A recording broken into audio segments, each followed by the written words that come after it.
नमस्कार, मैं हूं आपके साथ अविनाश कर और आप देख रहे हैं IBC 24। यह है एमपी का खास बुलेटिन। मध्य प्रदेश में क्या हुआ, जिसमें एमपी का हर अपडेट आप तक पहुंचाएंगे। शुरुआत करेंगे भोपाल से मिल रहे एक बड़े अपडेट के साथ। एमपी और महाराष्ट्र के बीच ताप्ती बेसिन मेगा रिचार्ज के MOU हुआ है और इस दौरान एमपी के सीएम डॉक्टर मोहन यादव, महाराष्ट्र के सीएम देवेंद्र फडणवीस मौजूद रहे हैं। यह MOU अंतर्राज्यीय नियंत्रण मंडल की बैठक में किया गया। दोनों राज्यों के अधिकारी भी इसमें शामिल हुए। MOU साइन होने के बाद महाराष्ट्र के सीएम देवेंद्र फडणवीस ने मुख्यमंत्री डॉक्टर मोहन यादव का धन्यवाद दिया। आज 25 साल बाद इस बोर्ड की मीटिंग हुई है। उन्होंने कहा कि Tapti basin mega recharge project दुनिया के लिए अजूबा है, दोनों राज्यों को इससे लाभ होगा।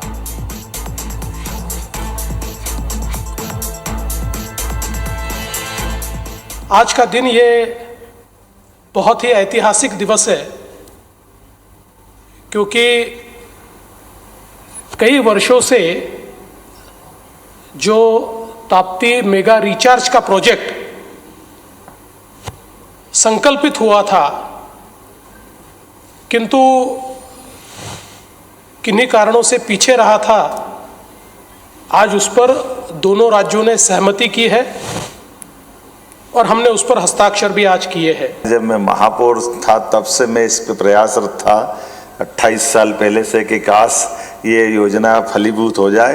हमने कहा सरकार आपकी मुख्यमंत्री बनने का इंतजार कर रही थी, जब आप फुल फ्लेज मुख्यमंत्री बनोगे तो ये हमको लाभ मिलेगा।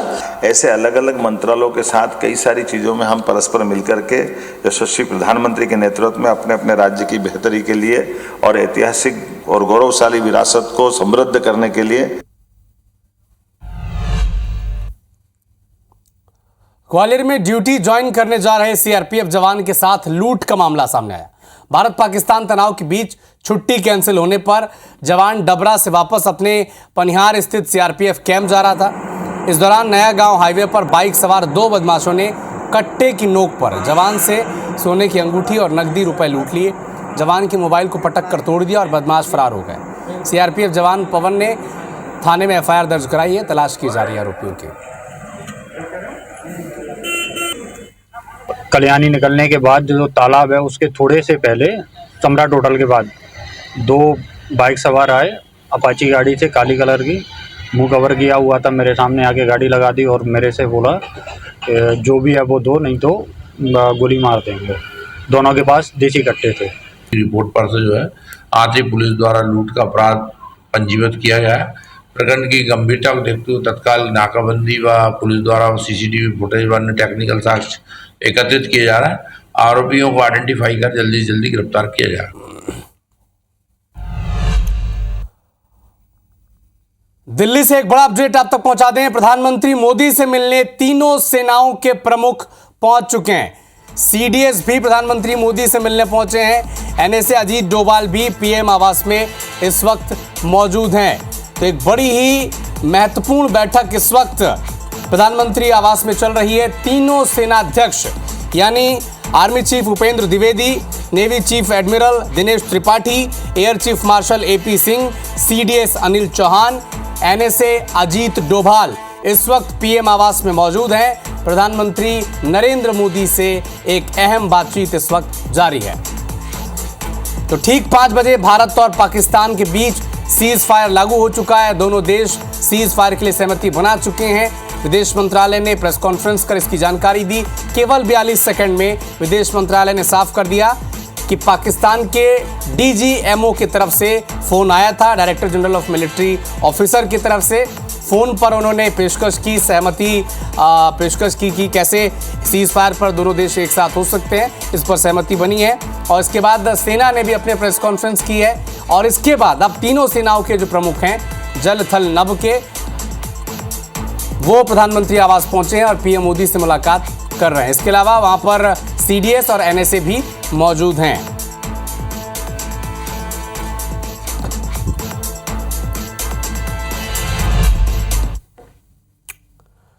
भोपाल में सीएम डॉक्टर मोहन यादव ने एक बड़ा बयान दिया है। भारत पाकिस्तान की सीज फायर को लेकर मुख्यमंत्री ने कहा है कि दुश्मनों को घुटने पर ला दिया, ये भारत की जीत है। PM मोदी को बधाई, सभी भारतीयों का सीना 56 इंच का हो गया। सुने मुख्यमंत्री ने कहा क्या है। तो एक बड़ा अपडेट आपको बता दें, मुख्यमंत्री डॉक्टर मोहन यादव ने भारत पाकिस्तान के बीच सीज फायर को लेकर कहा है कि दुश्मनों को घुटने पर ला दिया, ये भारत की जीत है। प्रधानमंत्री मोदी को बधाई, और हर भारतीय का सीना इस वक्त 56 इंच का हो गया है, ये मुख्यमंत्री डॉक्टर मोहन यादव ने कहा है।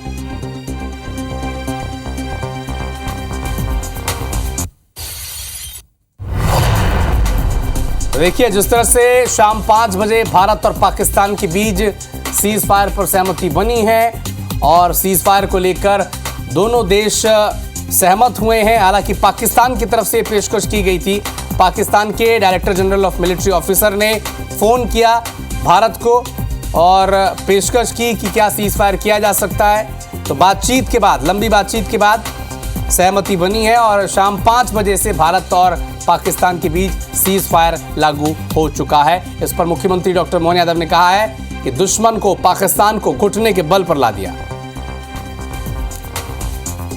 12 मई तक ये सीज फायर हुआ है और मैं मान के चलता हूँ कि प्रधानमंत्री जी के नेतृत्व में भारत सरकार जो निर्णय लेगी सब सही लेगी। निश्चित रूप से ये भारतीय पक्ष की जीत भी है, जिसने दुश्मनों को घुटने तले ला करके अपने देश के दुश्मनों से निपटने का उत्कृष्ट उदाहरण दिया। ये जिस प्रकार से सर्जिकल स्ट्राइक हुई थी, एयर स्ट्राइक हुई थी, इस बार तकनीकी रूप से जिस ढंग से भारत ने अपनी कार्रवाई की है, मैं माननीय प्रधानमंत्री जी को बधाई देना चाहूँगा। तो देश में ऑपरेशन सिंदूर में को लेकर अब जश्न का माहौल है। भोपाल के जैन परिवार ने देशवासियों के सामने एक बड़ी मिसाल पेश की है। दरअसल जैन परिवार में हफ्ते भर जो जन्मी बेटी है उसका नाम ऑपरेशन सिंदूर से जोड़कर रखा गया है और बिना देरी किए जैन परिवार ने नवजात बिटिया का नाम सिंदूरी राफेल रखा है। क्योंकि राफेल इसलिए क्योंकि ऑपरेशन सिंदूर बिना राफेल के अधूरा होता। माँ बाप ने, पेरेंट्स ने तय किया है कि वो अपनी बेटी को सेना में भेजेंगे ताकि वो देश की रक्षा कर सके। जिस तरह कर्नल सोफिया और विंग कमांडर व्योमिका सिंह ने देश के लिए अथक मेहनत की है। बच्ची के दादा और दादी भी पहलगाम की घटना के बाद गुस्से में हैं। उनसे बातचीत की हमारे संवाददाता नवीन सिंह ने। देश भर में ऑपरेशन सिंदूर की कामयाबी का जश्न है और मध्य प्रदेश की राजधानी भोपाल में एक परिवार ऐसा भी है जिसने अपनी बेटी का नाम सिंदूर रखा है ऑपरेशन सिंदूर से प्रभावित होकर। और बहुत गुस्सा है इस पूरे परिवार में जो पहलगाम में घटना हुई थी 22 तारीख को, उसको लेकर। और जब इनको पता चला कि भारतीय सेना ने पाकिस्तान में जो आतंकियों के कैंप तबाह किए हैं उस ऑपरेशन का नाम ऑपरेशन सिंदूर रखा गया है, तो उसी दिन ये तय कर लिया कि इस बच्ची का नाम सिंदूर रखा जाएगा। इनके पापा हमारे साथ हैं। प्रशम, कैसे लगा कि बिटिया का नाम जो कि ये नाम जो डिसाइड किया हमारे पापा जी ने किया था जब बेटी हुई, तो बहुत खुशी हुई हमको। बहुत खुशी की बात हुई कि रानी लक्ष्मीबाई का जन्म हुआ हमारे घर में। और वो दिन ऐसा था कि बहुत ही सहज वाला दिन था जिसमें कि जो हमारे माननीय प्रधानमंत्री मोदी जी ने शुरुआत की थी और उस मिशन का नाम रखा था सिंदूरी मिशन। उसी से प्रेरणा लेते हुए हमारे पापा जी ने इसका नाम सिंदूरी राफेल नाम रखा और बहुत खुशी की बात है। और आने वाले समय में जब ये बड़ी होगी तो हम इसको जरूर सेना में भेजेंगे जो देश की हिफाजत कर सके। वैशाली, कैसे लगा कि जब पेट में बच्ची थी, कुछ ऐसा लग रहा था क्या कि इतना ऐसा कुछ होगा, बिटिया का नाम इस तरीके से रखा जाएगा? नहीं, उस टाइम पे ऐसा कुछ भी नहीं था।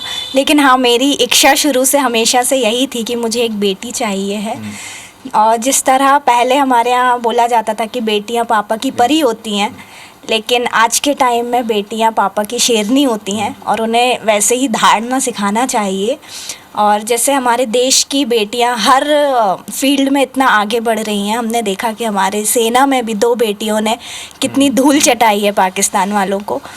तो वही उनकी माँ को इतना क्रेडिट जाता है उस चीज़ का कि उनके अंदर इतनी निडरता है कि उन्हें अपनी बेटी को इतना निडर बनाया है। तो बस उनसे थोड़ी सी प्रेरणा लेते मैं भी अपनी बेटी को एकदम निडर बनाना चाहती हूँ। ये जज्बा है जैन परिवार का जो ये मानता है कि देश की लड़कियों को अब ताकतवर बनने की ज़रूरत है, अपने पैरों पर खड़ा होने की ज़रूरत है और बहुत मजबूत बनने की ज़रूरत है ताकि वो न सिर्फ अपने परिवार की बल्कि अपने समाज और देश की भी रक्षा कर सकें। कैमरामैन दीपक के साथ नवीन सिंह, IBC 24 भोपाल। सरकार जल्द ही प्रदेश के करीब 4 लाख कर्मचारियों को पदोन्नति का लाभ देने की तैयारी में है। दरअसल भोपाल में एक हाई लेवल बैठक में सामान्य प्रशासन विभाग ने वरिष्ठ अधिकारियों की समिति द्वारा तैयार किए ड्राफ्ट का प्रेजेंटेशन दिया। इस पर करीब करीब सहमति बन चुकी है। कैबिनेट से मंजूरी का इंतजार है। बताया जा रहा है कि सब कुछ अगर ठीक रहा तो अप्रैल 2026 से रुकी पदोन्नति प्रक्रिया सितंबर 2025 से शुरू हो सकती है, जिसका लाभ 4 लाख अधिकारी कर्मचारियों को मिलेगा।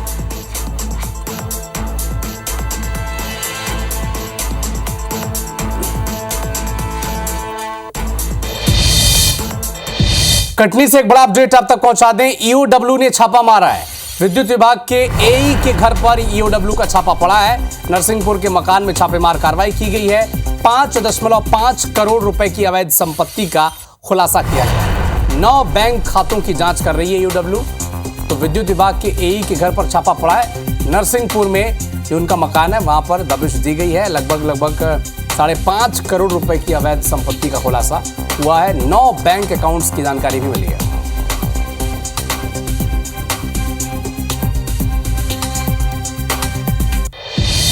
सागर के मकरोनिया में दुल्हन सजकर तैयार बैठी थी, लेकिन बारात न आने के बाद दुल्हन और उसके परिवार ने एसपी से न्याय की गुहार लगाई।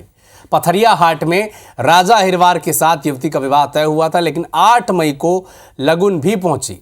लेकिन कम पैसों को लेकर जो विवाद हुआ, इसके बाद लड़की पक्ष और लोगों के साथ मारपीट की गई। आरोप है कि स्थानीय पुलिस ने पीड़ितों की एफआईआर दर्ज नहीं की।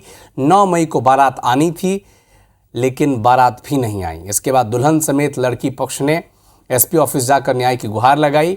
दुल्हन के पिता का कहना है कि लगन का सामान लौटाया, न ही बारात लेकर वो आए।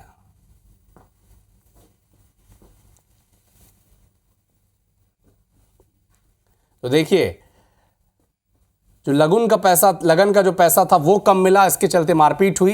फिर बारात लेकर युवक के पक्ष पहुंचे नहीं। फिलहाल इस बुलेटिन में इतना ही। आगे देखिए छत्तीसगढ़ी भाषा में हमारा खास न्यूज बुलेटिन हमर बानी हमर गोठ, रचना नितेश के साथ। नमस्कार।